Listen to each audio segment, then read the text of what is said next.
Hi! Nag-update ko sa akong mama goat. Sus. May pa sila kay safe and sound. Wow. Inaani din ni sila pag matulog. Dili day sila ingon nga mo join sa ilang mama, no? So, ayar din na sila na connection pag muli din na. So, muni ang akong safe place. Muni ang akong para ma-isolate sila.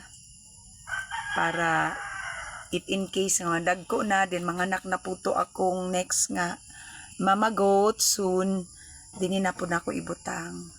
So, hinahinay lang ko sa karon.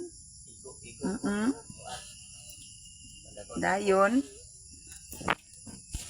Kanina, manggod po yung area para sa ilan, no? So, makatungtong sila. So, muna ang place nga.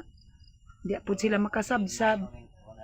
So, gaynahinay pa ko ani og panday para shelter po nila. Happy farming. Dako ng tiyan po aning among brown. Giktan lang ni siya. Kay malita manggod. Dako na gid iyang tiyan pol.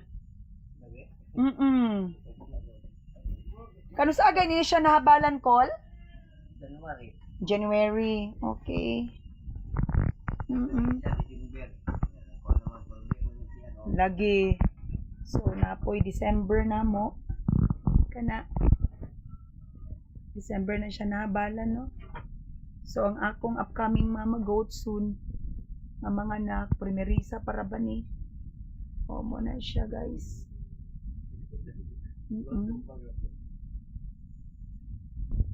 And last February mo na ba siya ang nabalan. So, mga female ni sila.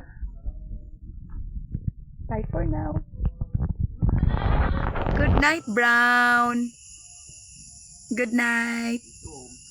Happy farming.